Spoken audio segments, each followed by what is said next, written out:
大家好，2025年12月31號，咁總結一下今年遇過嘅一啲詐騙電話啦，比較多人中招或者比較多人呢係爭啲中招嘅詐騙電話呢，就係一個叫做支付寶銀聯什麼咩全方位保障嘅一個詐騙電話。咁佢就會打嚟問你，乜生啊咁樣。佢呢就係自稱自己係銀聯同阿里 Pay 嘅代表，就話呢今日係呢個所謂嘅唔知乜嘢全方位保障嘅服務呢，係最後登記嘅一日啦，唔取消嘅話呢就會收錢。咁呢個電話呢，就啲字頭呢就係9441-536X 咁樣，9441嘅。佢打嚟呢就叫你取消呢個服務，如果唔係呢就會被收費嘅，每個月唔知收幾千蚊咁樣啊，嚇到你好緊張嘅。但係大家呢你就唔使擔心嘅，呢啲根本係全部都詐騙電話嚟嘅。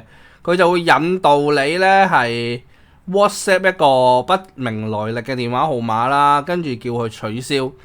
咁如果佢有一個電話號碼，跟住又引導你去另外一個電話號碼呢，99% 呢啲都係即係諗住套你料，跟住之後呢就攞你嗰個戶口嘅資料嘅。咁大家呢就可以唔使理佢，直接就 close file 係啦，信佢一成都死啊！呢啲即係詐騙電話真係無所不用其極啊！另外呢，有一個就係咩中國移動啦，又係好多人中招㗎啦。佢就話呢，代表係中國移動電話打嚟嘅，佢就話你哋呢而家申請咗一張咩電話卡啊，咩1卡3號啊，1卡2號啊，咁就話呢，你攞咗啲資料登記咗中國移動嘅電話號碼喎，而家呢就要收你錢。係啦，又係一啲聲稱自己係中國移動嘅代表啦，就同你講你而家登記咗電話卡服務喎，準備收錢㗎啦。咁你話跟住你答佢呢，我冇申請喎，咁你就中招嘅，好容易中招。佢就呢話扮會教你係取消服務，扮將你個電話呢駁過去另外一個號碼嗰度，引導你呢交出銀行嘅資料同個人嘅資料嘅，係啦。佢就呢啲都係一啲騙案啦，好多人呢，好多長者呢被騙10萬到30萬。千祈唔好俾你任何嘅資料佢，包括銀行號碼同埋你嘅姓名。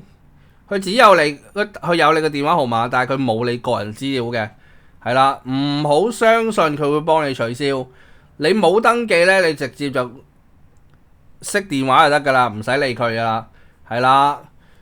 中國移動呢啲騙案呢，千祈唔好透露你嘅身份證號碼同埋銀行嘅個人資料，呢啲全部都係一啲好常見嘅詐騙消息嚟嘅。大家自己咧收到呢啲電話咧，就真係要唔好亂咁俾佢誤導咗。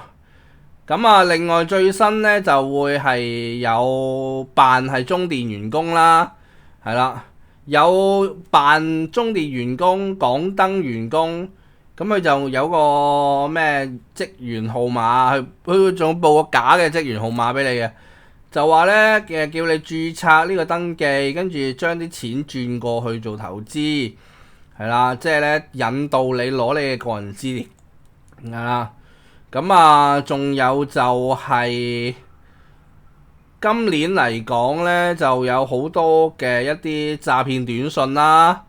詐騙短信呢，就叫你咩登記呢個網上嘅服務啊、保險啊、有優惠啊、取消一啲服務啊咁樣，扮順豐都有嘅。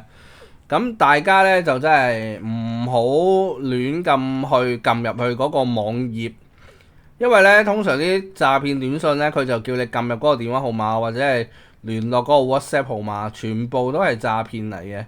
咁今年嚟講咧，詐騙嘅人數咧，被詐騙嘅市民咧，仍然都係非常之多啊！咁大家就千祈唔好亂咁將自己嘅身份證號碼啦、電話號碼啦，同埋銀行嘅號碼咧，係俾人嘅。咁好容易就會係可以喺你戶口度攞走、轉走你啲錢，登記咗嗰啲網上嘅服務，咁樣就可以登記攞走你啲錢。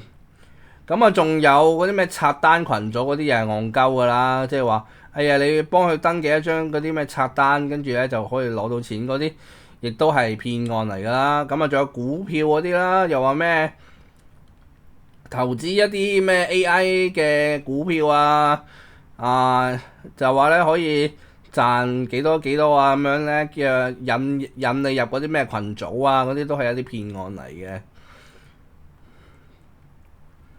咁啊，大家就即係自己要留意翻咯。咁而家嗰啲騙案真係日新月異啊！又有辦保險噶啦，上次有個人就話：哎呀，先生你係咪買咗旅遊保險啊？你個旅遊保險好似冇效喎，你係咪登記錯名啊？你登記咗咩號碼啊？登記咗咩電話啊？